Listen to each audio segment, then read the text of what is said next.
So today we're going to get into some details about correlation. We didn't quite get to this last week, and this is, I guess, 1/5 of lab number 4. Last week we talked about ensemble averaging, signal to noise ratios, and correlation. What we're discussing about today is another signal processing technique, also with some math behind it that differs from convolution, which you guys have been thinking about. So going over what your takeaways should be from this lecture that are important for lab 4, important for your understanding in physics, is, like I mentioned, there's a little bit of math of what the mathematical definition of correlation is. And just like how you all have been working and thinking about in Fourier space, thinking with convolutions, again, another major goal is, given a certain signal or two signals, knowing what to expect and what quantitatively you would expect when you take correlation.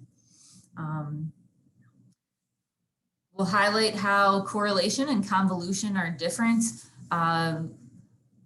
You'll see that they do seem similar, but it's quite a mathematical coincidence that they are, and that they have very different applications in the lab. You've seen convolution be applied for understanding your instrument response function, for your frequency response function, and correlation is used in a very different way, and oftentimes in removing noise from signals. And focusing on the signal that you actually care about. So that's why correlation is grouped into lab 4, where we're talking about noise and signal to noise ratios. Of course, in this class, we're going to be talking about things in the time domain and also the frequency domain. So understanding how correlation relates to those two domains. And finally, we're going to go over briefly different types of noise sources, which you guys have touched upon a little bit in lab, like in lab 1, if you got to the last part using really long cables.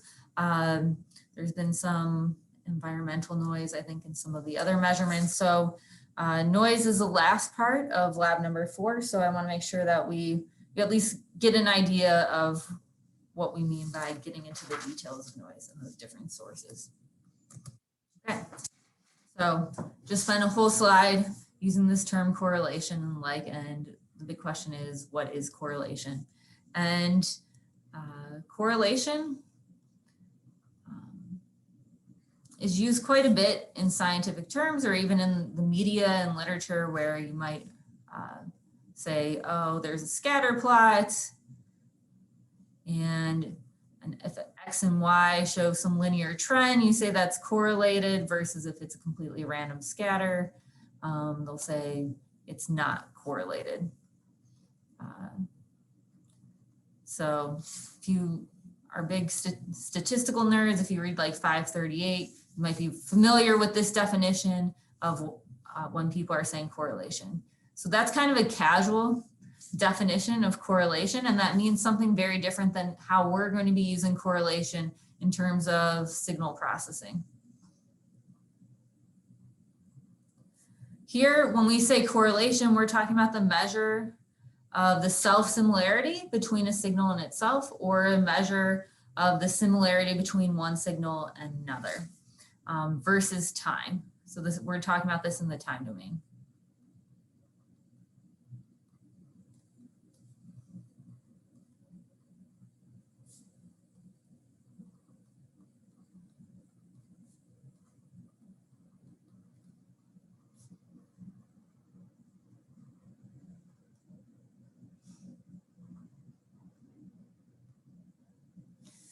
And how we quantify this mathematically is with the following function, where I use G, capital G, to indicate correlation, and that really comes from my research background in biophysics. That's what's used to indicate correlation. And I'm going to indicate here, I'm going to put XC. That means it's cross correlation. That means that we're looking at two different signals, and we're going to get into the difference between XC and AC, autocorrelation, the signal in itself. We'll write that definition out. So we're saying the autocorrelation for a given lag time tau, and you'll see what tau is as I write this out, is the integral over all space of some given function 1, which is ft, multiplied by a second function h as it's shifted with this lag time tau over all time.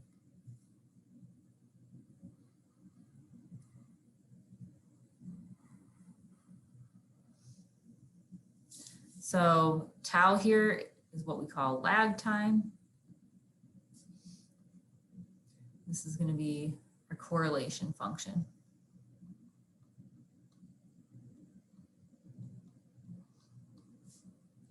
Or correlation coefficient. I guess is how I define it in the written out notes. Correlation coefficient.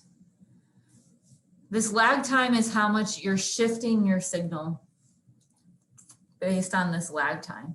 So you can have a set signal F, set signal H, two different functions. F stays fixed on your axis and your H, you're gonna shift it over for a given lag time, multiply those two together, integrate under it, and that's gonna be for a given shift of a lag time, that's gonna be the overlap. And I'm gonna sketch this out and have a cartoon there instead of just using my hands right now.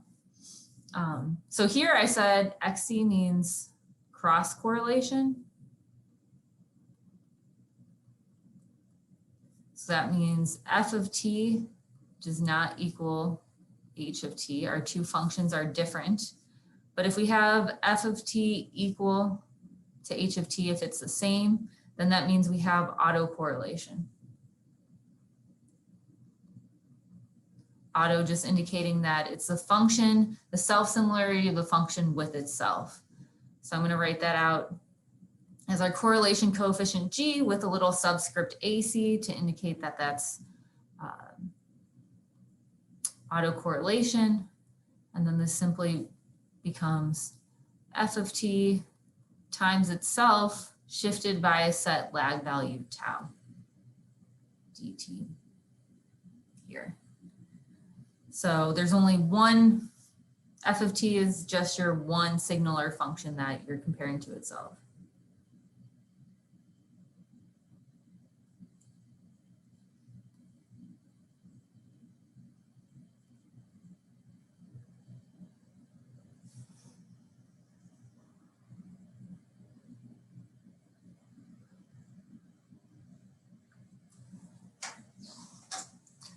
So that's the mathematical description. And instead of using like my hands and shifting that, I have these sketched out from the notes. I'm saving you the trouble of watching me poorly sketch things out. So if this is going to be an example of autocorrelation here. So we have a set function, f of t, that's this purple curve here, this purple square wave or top hat pulse.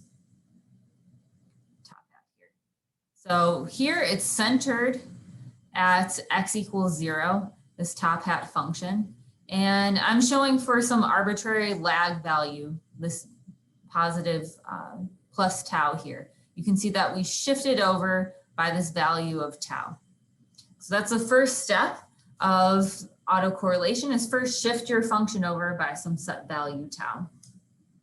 The next thing in the math that we defined out is that you multiply those functions together. So you can see from where the red and the purple overlap, that's going to be, they multiply together. It's going to have twice the amplitude here versus everywhere else, the zeros, the baseline here of our top hat will equal 0. So we multiply those two together and we integrate or take the sum underneath the area of that, these two functions multiplied by each other.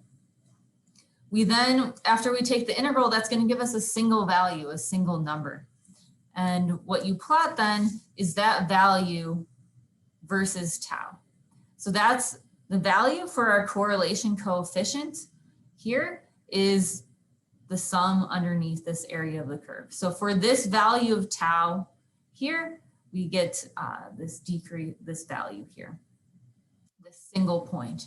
So you repeat this over and over again as you change your value of tau, and you're going to repeat that and then get your final autocorrelation curve. So that's what this triangle shape here, you can see that in this area where everything is equal to 0, that's after shifting out where tau is equal to half of this pulse width. You'll have no value there. We have the maximum value, and we'll talk about this in more detail. For autocorrelation, the maximum value is always with a value of tau of 0. That means you have your f of t and f of t plus tau, they completely overlap, and that's where your maximum signal is. And then this is symmetric. As tau is a negative value, it will also have the same type of overlap, just a mirror image there. So this is a visual representation of what's going on in autocorrelation. And we can also think about, for this example with a top hat function, how would our correlation coefficient vary with the pulse width? If our pulse gets longer or if our pulse gets shorter. So you could see here, I've sketched out 3 different pulse widths. So red would be our longest pulse width, purple would be the shortest, black is in between. And you can think how I've shown this cartoon that, or this sketch, that the shorter the pulse width, the sooner that this is going to decay, this is going to reach 0. Also, the area under the curve is going to be different based on the length of the pulse there as well. So here I've shown this where it's been normalized. I'll write a note here.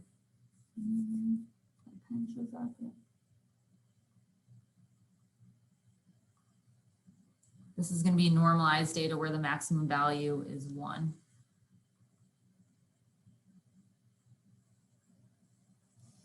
If we had non-normalized data, the red would have a higher value.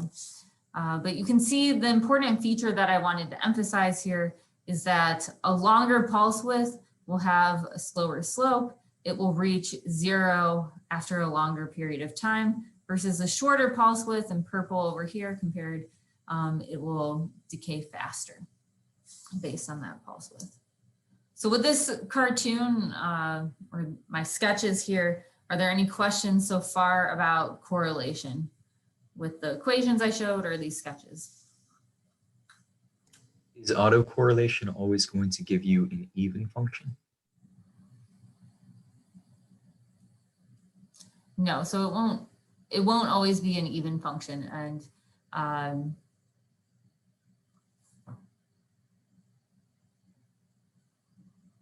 no, I don't think so. And you'll be taking autocorrelation of noise, or I have some crazy sketches later on showing more complex functions. That's not always going to give you an even function. Okay.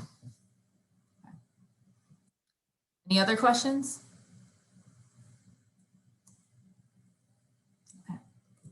So we can move on. I wanted to show and emphasize again the differences between autocorrelation and cross correlation and show a different sketch. So here I'm showing a top hat function. We can also do this with many other functions. Here I show a sinusoidal wave with a discrete length here, and you'll be taking the autocorrelation of this type of signal in MATLAB in lab tomorrow. So again, I rewrote the definition out here, just showing again for a sinusoidal function that you can shift it over, multiply, take the area between them. For a sinusoidal function, autocorrelation, again, the maximum value is always at tau equals 0 because you have complete overlap at that value. But also with this one, I wanted to emphasize that as this shifts, you'll also get to an area where you'll have negative values as well. When you start to have positive, after you shift this over 180 degrees, you'll start to multiply positive and negative values of your shifted function versus your starting function, and you'll start to have negative values as well. Also with this shape, because we're looking at a finite amount of data, you'll also see that this value, if we take the absolute value that we have here. It starts at the largest and then it keeps decreasing and decreasing because as you shift a finite amount of data, the area underneath that curve is going to get less and less. And then it'll eventually converge to zero when there's no longer any overlap between those two. If you had a continuous signal, what you would actually get for a continuous sine wave is your autocorrelation would end up looking like a cosine wave instead. So you'll be exploring that with the simulations. And I just wanted to show a different type of sketch for autocorrelation versus if you look at cross correlation here with a square wave train versus a sine wave. You can see that depending on where your signals start, here we have a maximum value in our autocorrelation function at tau equals 0. But if this square wave function was shifted 180 degrees, this would actually be flipped. So if we had, let me see, where's the pen? For the cross correlation function here, if we shift g of t by 180 degrees, we would actually get something that looks like this. So for that function, actually at tau equals 0, we have a minimum value. So it'll be dependent on your starting or on your two functions that you're correlating. But autocorrelation, because the functions will be identical at tau equals 0, it always has a max. And I'm just repeating this because that's a very important thing and takeaway with autocorrelation, and is where you get a benefit with using autocorrelation to understand noise. So again, making that point here and showing an example of if you're correlating noise. I've sketched out here in black just a noisy signal, and really to drive this point home, if f of t plus tau when tau equals 0, it completely overlaps with your function. So you're going to have a maximum value there. And we'll talk about how that's used for signal processing and instrumentation, that you'll actually end up with. We have g of t, g of tau here, our correlation coefficient versus tau. You actually end up with a delta function when you take the autocorrelation of noise as well.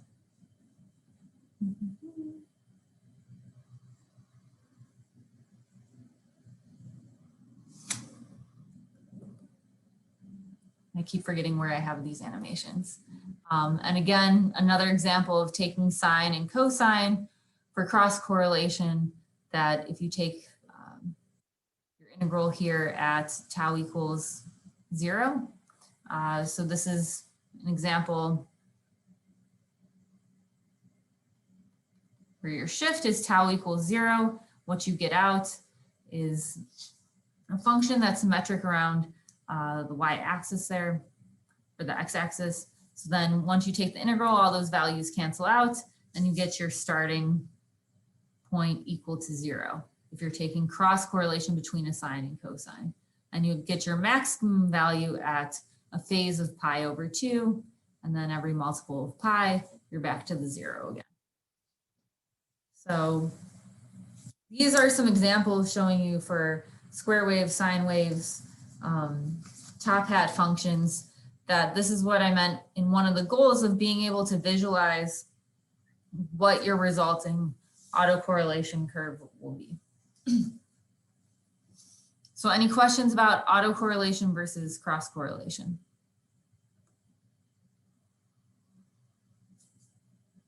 Okay. So with these animations, I'll point out on here for some of the images that I'm including, I'll point out when they're important to what I'm writing out over here. That I wanted to describe how you can perform autocorrelation or cross correlation in MATLAB. That's what you're going to be doing in Lab 4. There's a function that a script I'm already providing you, but there's different ways that you can handle this. And I'm sure also in Python as well, there's built-in packages, I'm guessing, that will be able to handle it as well. that in the script that you'll be using in lab, it's pretty much doing correlation by hand, in quotes, where you're writing out the math yourself.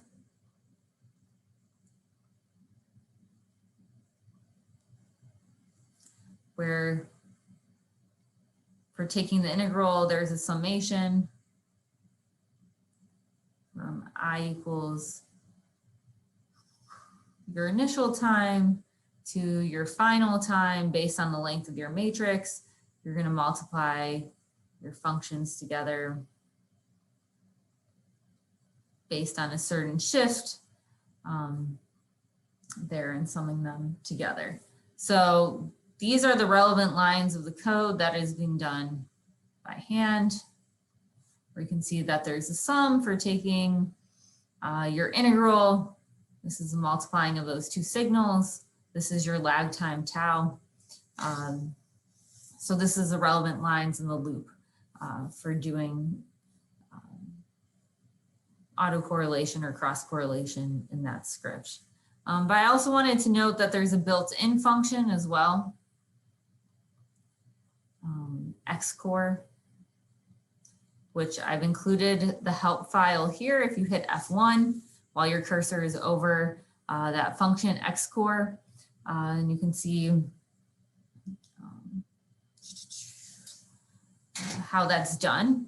And the nice thing is, even with you looking at the help file, if you dig into the scripts behind xcor, don't edit it, but seeing the built-in script behind this built-in function, you can see that actually xcor in MATLAB is done in Fourier space to help save computational time. It's much faster to do this in Fourier space. So that's an application of working in the frequency domain to computationally speed things up here.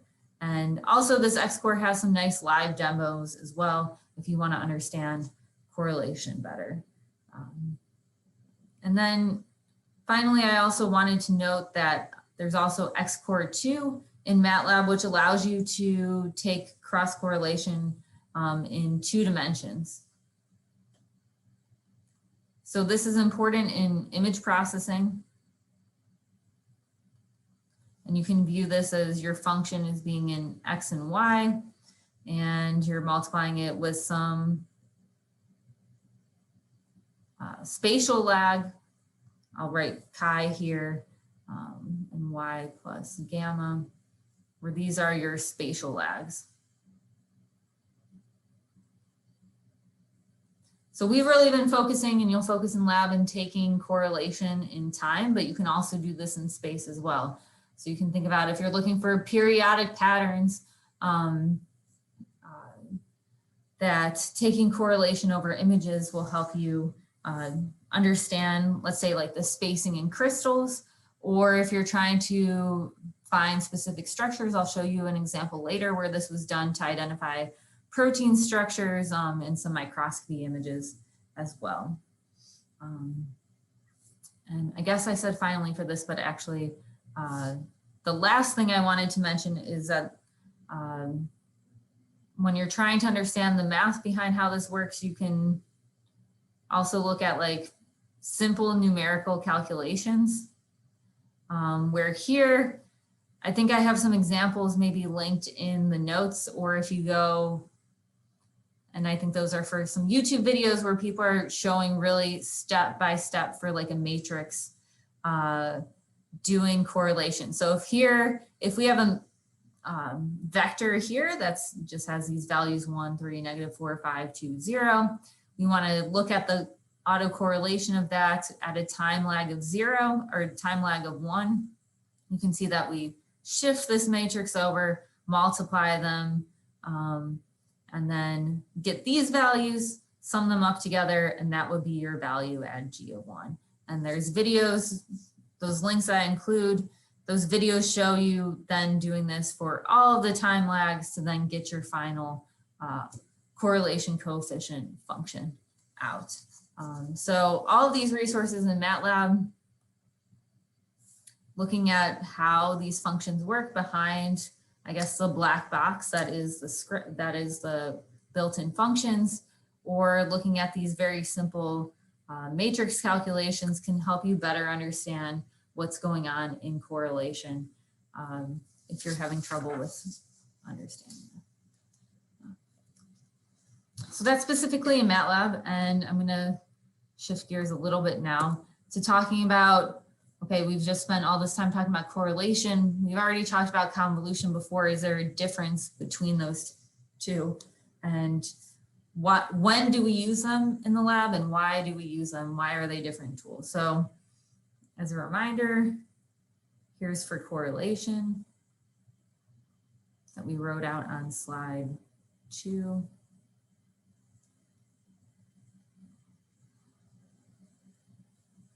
And it looks really similar if we write out for convolution. We also have an integral. We also have 2 different functions.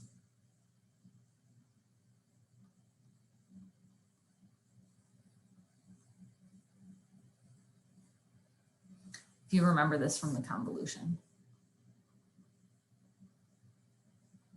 lecture. So you can see that we're multiplying 2 functions together, taking the integral in both of these.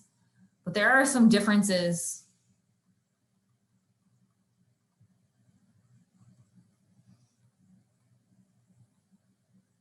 One being the sign here, that we have a plus versus a minus, that convolution inverts the time axis.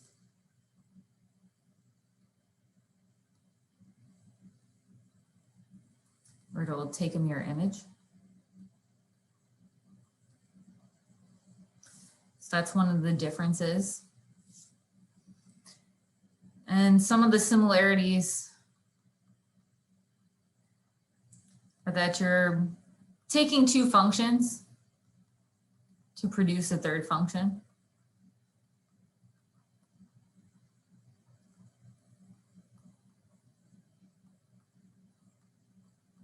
And that third function tells you something about how those functions are related. So here, third function being our correlation coefficient.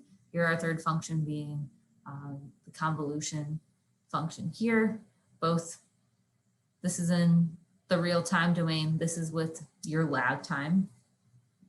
I mean, they both have multiplication and integration.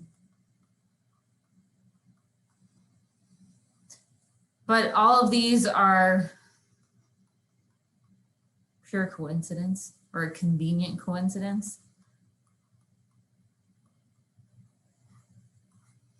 And how these are used are quite different. So on the next slide, I'll talk about when they're used, when we use them. I do want to show, this is a nice little graphic that's on Wikipedia, that if we have for 2 different signals here, this is going to be like our f of t and g of t. These are just representing 2 different signals, a sawtooth and a top hat.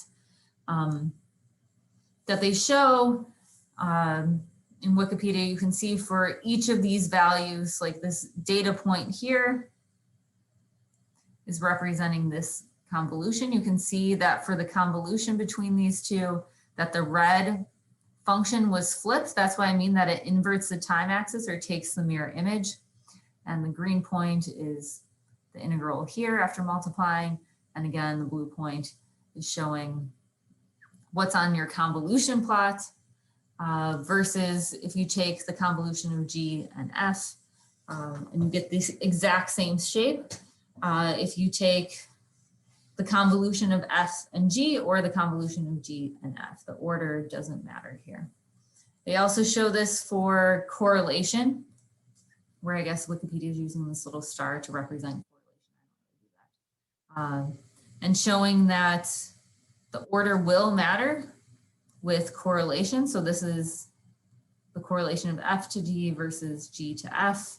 And you can see with this red shape that it's not, for this function G, that it's not being flipped about the axis in the same way that with convolution it is. So this cartoon is nice.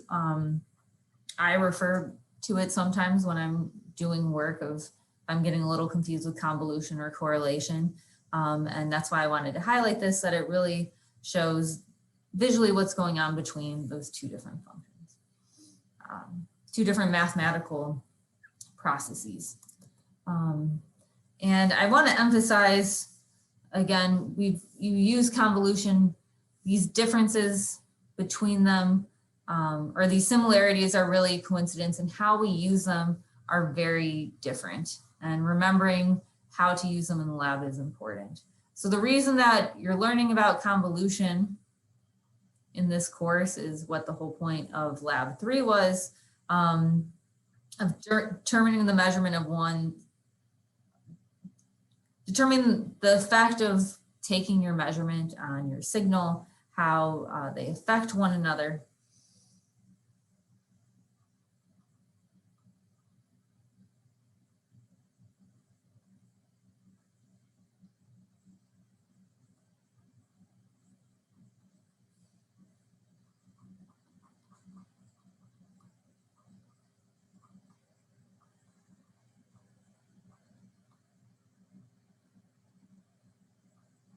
On another, didn't write that out. And what you guys did was determine the relationship between the input outputs and your impulse response, or like an instrument response function.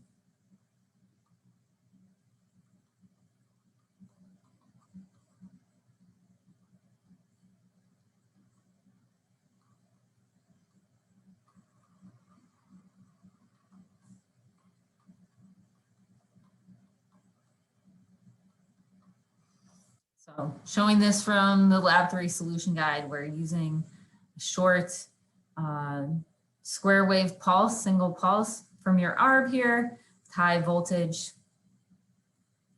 short length that's shorter than the decay of your instrument response function. Lets you look at that instrument response function here.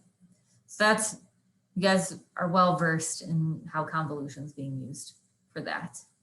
What correlation is used for is measures the similarity between two signals.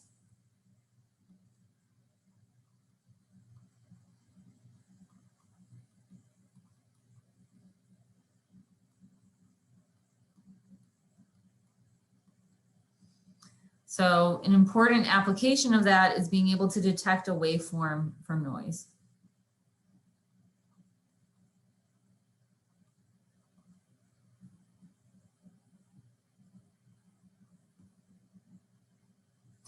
So using correlation to detect your signal underneath noise has a specific term for it. It's called matched filtering.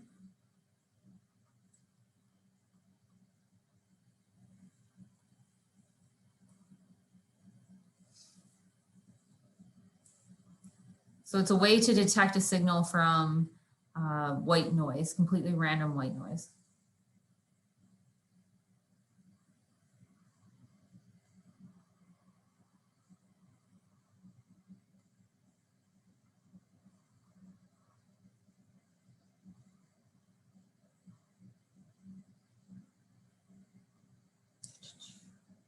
And this really has to do with thinking about noise in the frequency domain. So if you shift a signal with respect to itself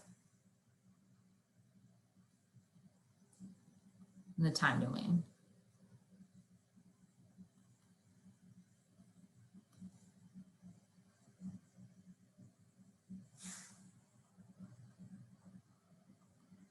with random noise, that's going to reduce its point-by-point similarity.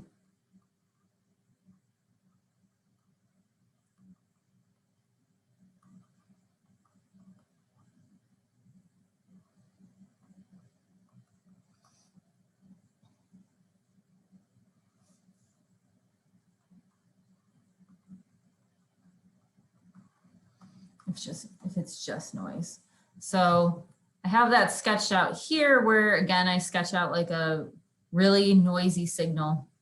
And you can see this is just shifting the signal by a time lag of 1 or 5. Yeah, this is shifting it by 5.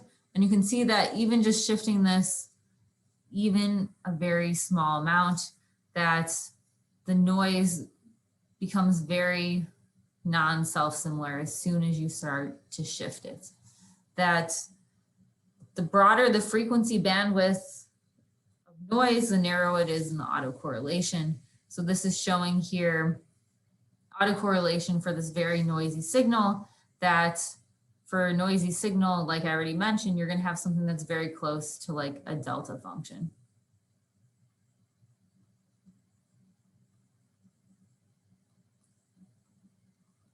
So if you think about, you guys did the FFT of white noise. It's broad in frequency. So you can think about that narrow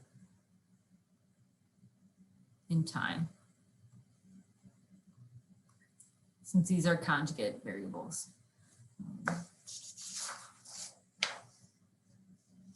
Which is related to the signal power density, which is going to transition to the next slide. But before I move on to that, are any questions about the difference between correlation and convolution?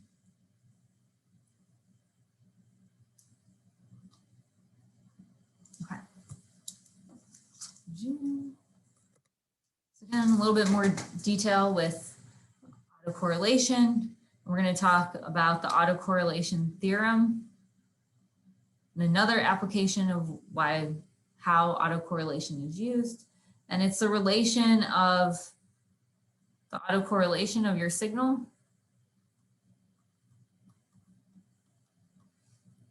and how it's related to its power density. So we touched on power density a little bit when we were talking about FFTs and Fourier pairs, that we said the Fourier pair with the exponential is a Lorentzian, where the Lorentzian, we squared the function in the frequency domain to get the power density, to get that Lorentzian out. And it's a way, power density is also a way to characterize noise. So when I say that the autocorrelation signal,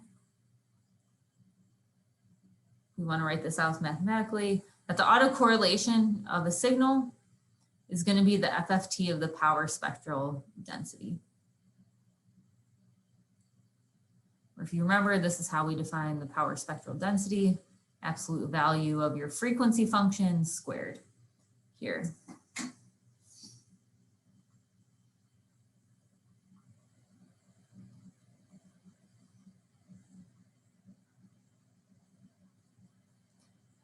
The Fourier transform,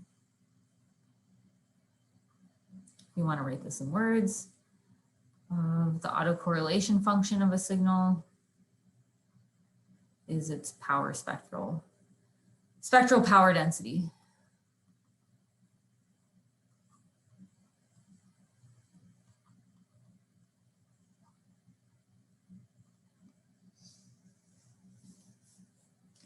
So I want to define what spectral power density is, why it's important, other than just being like easier to write a Lorentzian with the exponential Fourier pair. We're going to define this.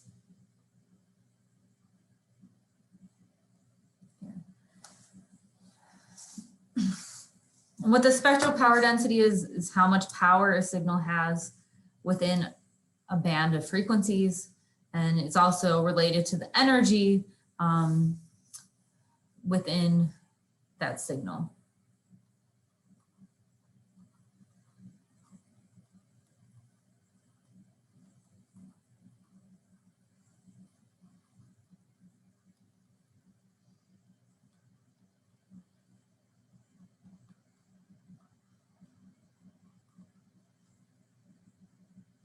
So it's also a measure of the energy per unit of temporal frequency.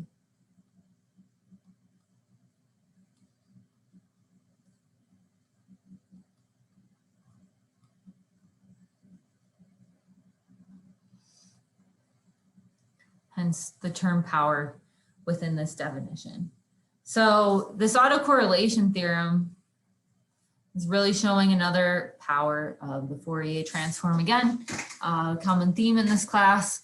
And it's a way that you can easily move in between time domain and frequency domain between different functions. So if we go back to our square pulse example that we showed here, that we could take the Fourier transform of that top hat function, and we would get a sinc out in the frequency domain. Or if we took the autocorrelation, so this would be an arrow here, you take the autocorrelation of that function, you get this triangle shape here. And if you took the Fourier transform of that, then you would get the spectral power density shown here. So it's a way, depending on if it's easier to work in time domain versus frequency domain, a way to go in between these, that you can also think you could square this to get the spectral power density, and then take the inverse Fourier transform to get the autocorrelation curve. And depending on the type of data you're working with, it's a way to move in between those. So any questions with spectral power density?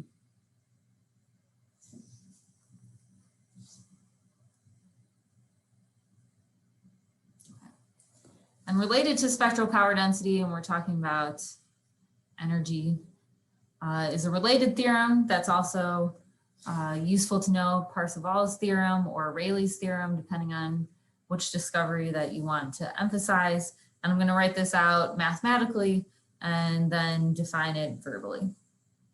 So we can say for two functions, we'll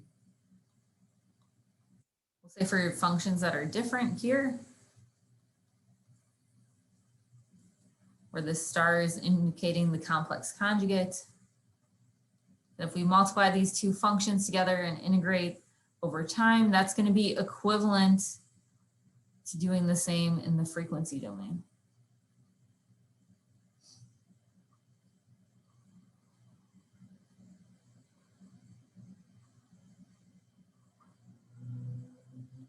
Or if the functions are the same,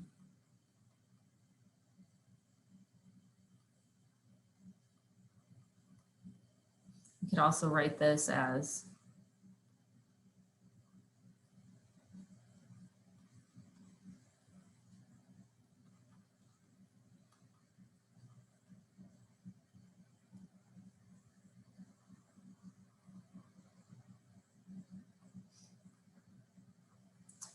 where you can see then why I wrote it with if the functions are the same.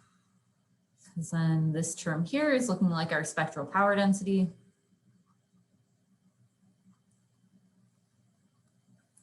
And if you integrate over the entire frequency domain of the spectral power density, that's going to be the total energy of your signal there then. So what this is telling us is that the total energy of a signal that's going to be proportional to the area under the curve.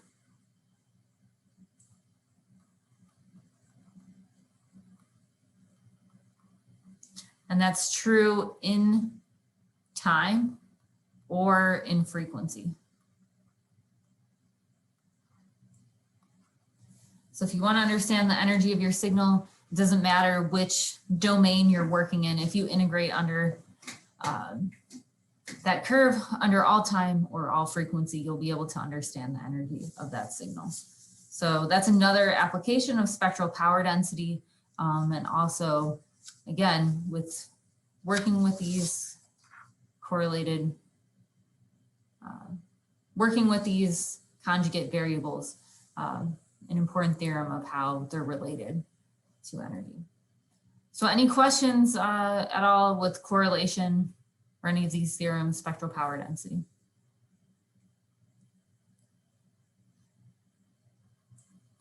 Okay, so I'm going to give some quick applications of correlation. These aren't important to take notes on, but I thought it's useful to understand like why you should care about correlation beyond just doing simulations in Lab 4. And with the digital signal processing guide, if you use that resource, I've pointed out this figure here where they've shown with radar, and I used to try to sketch out a helicopter or plane on the board and that would always go poorly. where if you're using radar, where you're sending out a signal, military sending out a signal, it's pinging off of foreign target, enemy, whatever you're trying to detect, and that signal is received, knowing when you're transmitting that signal, and then looking at the time when it's received, if you're correlating the signal over time, doing a cross correlation, so this would be an application of cross correlation, you can understand when time to receive your signal back. And then you can do a calculation of then that time to a distance to then understand how far away something is. So that's an example where correlation would be used.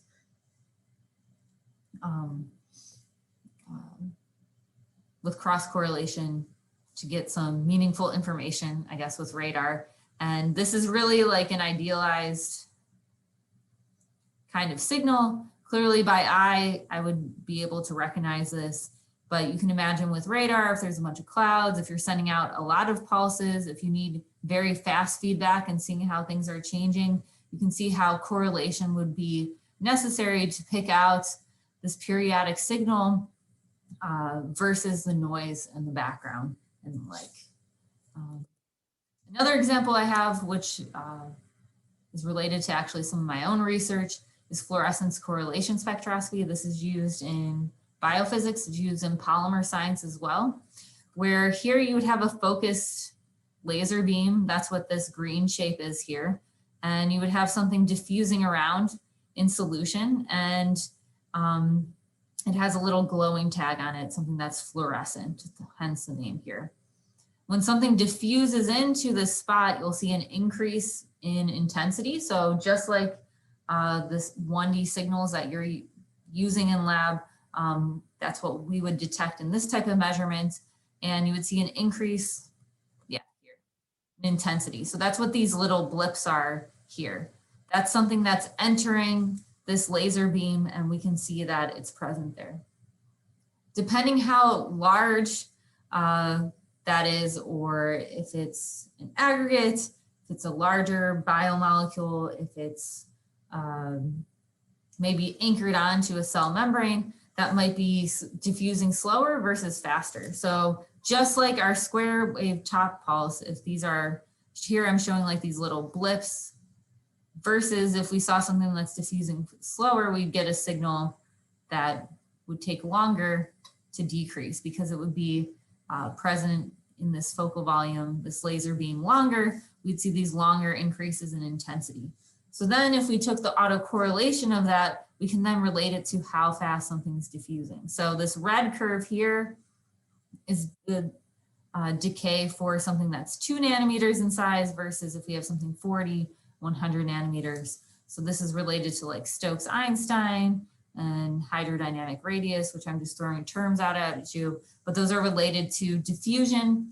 It's related to if something is undergoing a random walk versus active transport. So you can understand a lot about how molecules are diffusing, their size, how many there are. And this has been used here. I'm showing like a very simple example of these cloudy looking things that are supposed to look like proteins, but people actually look at this inside the cell to understand how things are moving in that very complex environment. And lastly, for an example, I wanted to show an example in 2D for image identification. So this is for an image that's from cryo-electron microscopy. So down by kind of near like East 105th, maybe Ansel Boulevard, there's a whole brand new building on campus for a very fancy cryo-electron microscope. So that won the Nobel Prize in 2016. And it's a way that you can take static images of living samples or static images of biomolecules or structures and understand how everything is arranged and organized. And it actually played an important role of identifying like the structure of the spike protein for COVID-19 helped develop like, okay, how can certain drug targets actually interact with that protein. And this is an example of like an image that you would take. Clearly this is from 2004, not related to COVID, but they took similar images where they were able to image COVID or those proteins themselves with microscopy. So here they were just trying to identify how many of these proteins were present, that it had like this barrel-like shape, hemocyanin. And in their image, they had ones that had, based on how they scattered on the sample, if the barrel was standing up or on its side. So then taking these pattern template images here, they then scanned them and looked at the correlation in these images where it could then identify and count how many proteins were present. So this is an example in 2 dimensions, how it can be used instead of, I guess, paying an undergraduate researcher to look at an image and count these by hand. That's literally how some people do image processing, that you can automate this process instead using correlation. So just some random examples. There could be many, many more. I really liked using correlation in my own research because it's very sensitive to things have low signal to background ratio. You can still get a lot of meaningful information from your data because of how, like with that match filtering, that it removes effects of noise. So there's lots of challenging experiments that you might be like, this is impossible to analyze. And then if you use correlation in a very strategic and smart way, you can get meaningful information from your data. And I'm sure I don't know, I'm from the biophysics area, that's why I'm giving those examples. I'm sure like in astrophysics as well, where you're looking at extremely weak signals, I'm sure when they're identifying planets based on like the weak fluctuations as they're rotating around a star, I'm sure correlation comes into play there, looking at the periodicity taking place. But I don't have a specific example of that. So if your interest lean that way, that's another thing. So the rest of class, which it shouldn't take much longer, I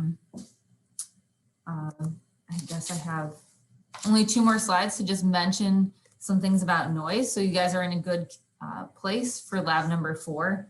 That so far we've been talking very general about signal to noise ratios, and you've been using one type of noise, where you guys are much more familiar now with Gaussian and white noise so far. But there are also other types of noise. Next week, we'll talk about different colors of noise. This week, we're going to talk about the sources of noise. That some might be Gaussian and white, but what's the physical source of what's going on with that noise? So in lab specifically, you'll be exploring thermal noise, which arises from temperature, obviously. So some other names for thermal noise are Nyquist or Johnson noise, depending on what discovery and report you want to be referring to. And the source of thermal noise is the temperature or the thermal agitation of electrons and resistive components.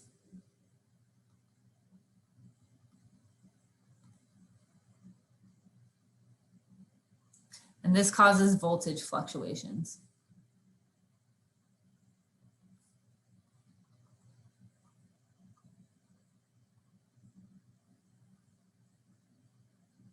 So since this is related to voltage, we define it in terms of the root mean square voltage that you observe because of this. And how we define this is the square root of 4 times the Boltzmann constant times the temperature, resistor times the bandwidth of your frequency.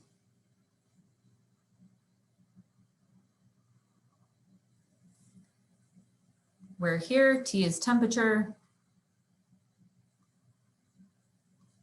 R is your resistance,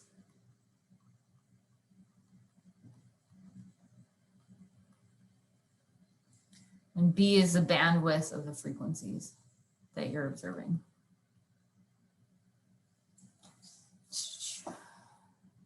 So some things to note with this, with all of these all of these descriptions of noise where there's an equation, it's important to look at here.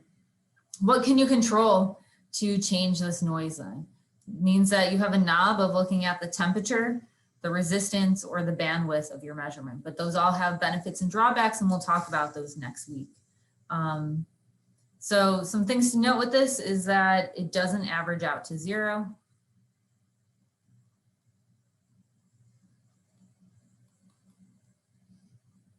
So hence, this is why it's a noise source. And the fact that the bandwidth of frequencies comes up here, that means that it's uniform over all frequencies. So that means that this is a white noise source. So this is at least one physical example of Gaussian white noise, instead of just saying, oh, my R makes a white noise function. This is actually a physical source then.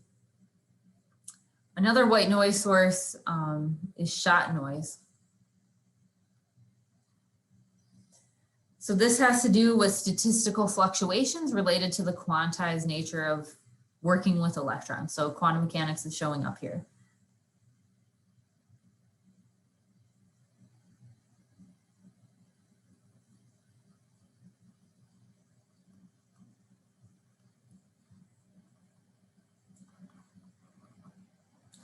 So when current is passing through an interface, so the interface meaning like some electrical components in your circuit, it's not just a continuous, like we're listing just a current value. That current is built from quantized electrons.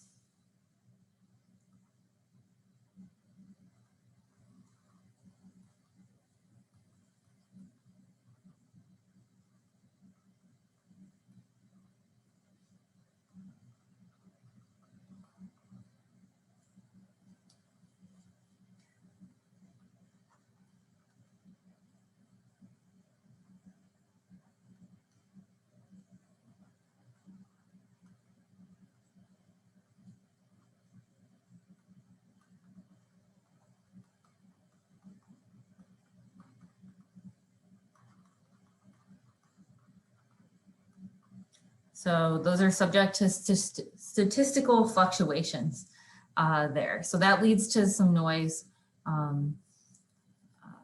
based on the fact that it can't just be like a continuous current an electron can pass through versus not, based on statistics. So I guess you have some quantum mechanics and statistical mechanics showing up here in this class.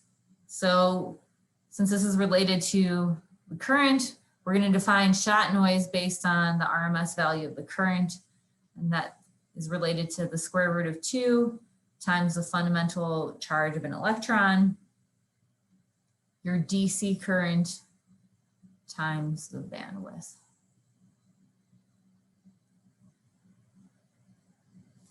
So here we're saying E is electron charge. So in SI units, that's 1.6 times 10 to the negative 19th coulombs. IDC is going to be your average current. And again, B is your bandwidth. So again, this equation is something that you can look at and be like, okay, if I'm having a large effective shot noise, what are the knobs that I can turn? You can't change the fundamental charge of an electron, but you can change what your average starting current is, or again, your bandwidth. So once again, bandwidth is showing up here in this term, that there's not a it's true for all of the frequencies that you're looking at. So this again is a white noise source.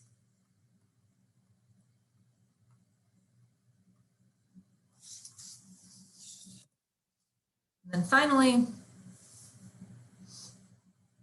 for the noise sources, 2 additional ones that we're going to talk about are flicker noise, which is no longer white. This is called 1 over F noise because it has a 1 over F dependence, where F is your frequency here is.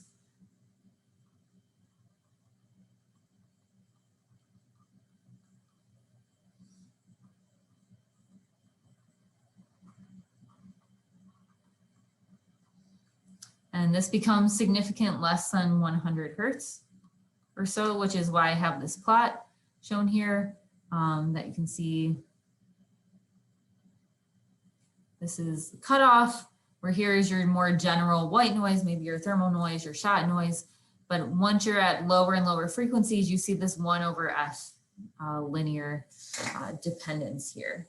And there's no real well understood cause for flicker noise. We can talk about some hypothesized sources next week. That's another one to be aware of. And we'll also next week talk about if it's not white noise, it's going to be a different color noise instead. And then finally, the last one I want to mention is environmental noise.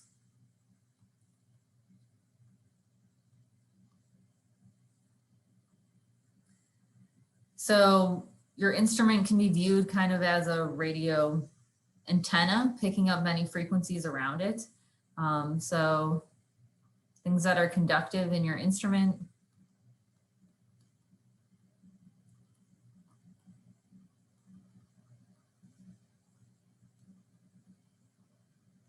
Can act as an antenna and can pick up surrounding electromagnetic radiation.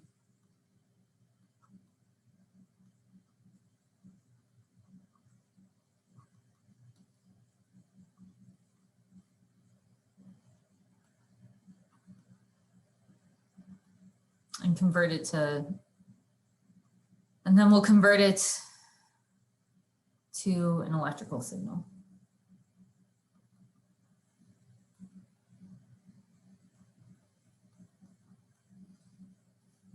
So some examples are like 60 hertz power lines or AM and FM radio. So AM spans from around 520 to 610 kilohertz. And that's what the number is referenced to on the radio. And then FM is 87.5 to 108 megahertz. So you'll see those show up. So in lab 4 tomorrow, there's part of that lab is looking at using the DSO to look at different frequency ranges and trying to see if you can observe these different noise sources. So understanding, I'm just starting here, where you may see signatures for different environmental noises, thinking about in the math function on your DSO, what ranges should you have your frequency signal, what ranges of frequency should you be looking at? If you want to observe some environmental noise features, clearly they span different ranges. If you want to see flicker noise, what range you should have your DSO set to. And then clearly these are for all frequencies and white noises, so maybe not as important. So that's what I had to share today. Are there any questions about the lecture at all? I have two earlier questions about the autocorrelation. Mm-hmm. Yeah, I guess, I don't know, the reason why I didn't ask it earlier was because maybe you already said it. Why is the maximum at t equals 0? Yeah, so it's at t equals 0 because you're not shifting your signal at all at t equals 0. So you're going to have complete overlap of your function, and your function with your lag equals 0. So it's going to be completely overlapped. And let me share my screen again. Like, I think a good example of this, let's see, is this.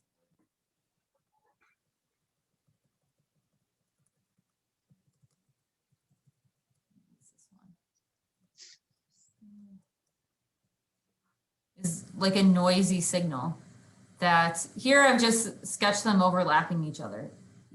But if you think about the math that's behind this, you would then multiply each of these points here with the complete overlap. So all these negative terms are going to be positive. Negative times a negative is a positive. Right. Yeah. So you're going to have a positive value for your integral there. But as soon as you start to shift it over, which is, this is the same exact function over here that I traced from a book, that as soon as you start to shift it over, that without that overlap, then you're going to start to have values start canceling each other out. Okay. Yeah, thanks. And when you had the MATLAB function for the autocorrelation at the end, at the bottom of that MATLAB function, it had this function called autocorr. Is that built in by MATLAB, or is that something you have? It was right before end. Yeah, let me take a look. So if you want to do autocorrelation, I'm like all off on a different slide. Give me a second. All good. Yeah, so I'll share my screen again. Sorry. No, it's okay. This is just me being frustrated with like having to remote teach. Like Yeah. much easier in class to just draw things or write notes. Okay. So Yeah, this code at the up end. here. This Yeah. autocorr here. Yeah. That is, so view this section up here. That's going to be in the handwritten script. And this autocorr is just a matrix that's storing the value of the autocorrelation that's. Oh my God. Oh my God. Yeah. I No, do that. Okay. No, it's fine because like I showed all this stuff at once. While here, the built-in function is score. And yeah, here, I didn't make this clear, is that the description in MATLAB says this returns the cross correlation. The thing that's not included in this definition is that if you only provide one input for the function xcore, it will do the autocorrelation of that function. Okay. Okay. Thank you. Xcore is also what you use in MATLAB for autocorrelation if you want to be using the built-in function. Okay. Thank you. Thank you. Any other questions? I had a question about the noise, the flicker noise. We talked about like how we could probably prevent or at least change thermal noise and shot noise, but is there any way that you can like overcome flicker noise, or is it just like intrinsic? Yeah, so that's pretty intrinsic, and especially since there's like not really a well-known source for flicker noise, it's something that you have to accept. But one thing is, since it's only significant below 100 Hertz, if you're able to do your measurements at higher frequencies, you can avoid the effects of flicker noise. And we'll probably talk about that next week in some more detail. But since this is in Lab 4, I did want to make sure to touch on the sources of noise. And I did want to note that for Lab 4 tomorrow, it has 5 parts. 2 of them require stuff in the lab and 3 of them are more simulation MATLAB type based. So I would focus on the experimental stuff tomorrow. And even last year, because last year we did Lab 4, part 1 of Lab 4 before COVID shut everything down. And then the second week was the second week of Lab 4. And most of the groups got most of the experimental stuff done in just 1 week. Obviously that was with 2 lab partners in the lab. It's a little, I understand it's a little slower now, but I'm just saying that Lab 4 with the in-lab work is much less heavy, especially compared to the last lab. So the sign-up sheets are there, it's uploaded. So if you want to sign up for lab partners, go ahead, and just wanted to touch on that. And I'm also, if there are other questions, I'm happy to answer those. Okay. Sounds good. Those of you guys in Cleveland, please go outside, enjoy the weather. And since we'll be stuck in the lab all afternoon tomorrow. So I'll see you guys then. Professor, I have a personal question real quick. Yeah, let me stop recording really quick.